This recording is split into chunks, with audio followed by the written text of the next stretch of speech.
It's either San Miguel Beermen versus Barangay Ginebra sa finals ng 48th season PBA Philippine Cup.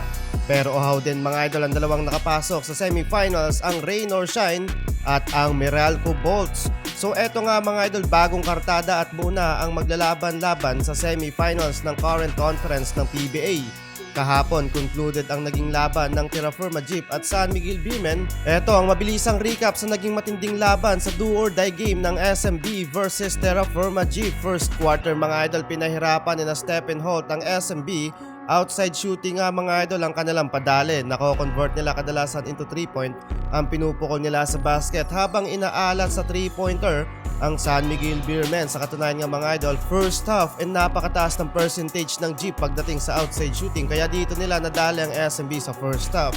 Pero pagpasok ng third period ng second half, from dugout ang SMB nagkaroon ng malaking adjustment. Nagbawas sila mga idol sa outside shooting at kinana nila ang 2 points made, kaya kung mapapansin nyo sa second half humataw at nagbuhat itong si Junmar Fajardo. Samantalang nagkaroon ng problema ang Terra Firma Jeep, inalat mga idol sa outside shooting at nagtala na lang ng 11 of 36 beyond the arc with 30% 3-pointer.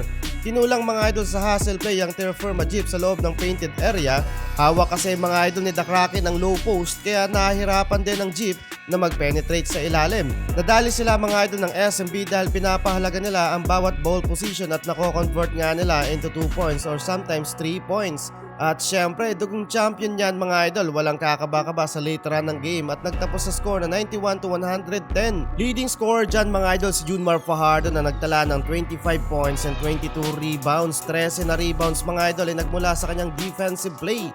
Samantalang buhat din mga idol sina Terence Romeo with 19 points at 18 points naman para kay CJ Perez.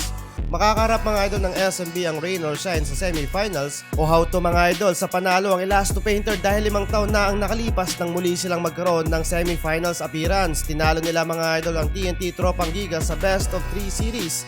Knockout game mga idol, kalabaw lang ang tumatanda para sa 42 years old na si Kelly Williams. Buhat mode mga idol at nakapagtala siya ng 32 points and 14 rebounds. Buzzer beater 3-pointer niya mga idol sa final seconds ng game.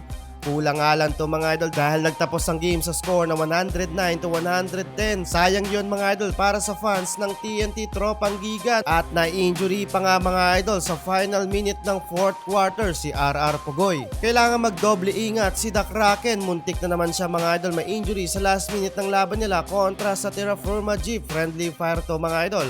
At dito nga kadalasan na-injury si JMF. Pagkalaban niya naman ang ROS. Sino na naman kaya mga idol ang magkakasagupa sa finals ng 48th season PBA Philippine Cup? I-comment mo na yan sa ating comment section.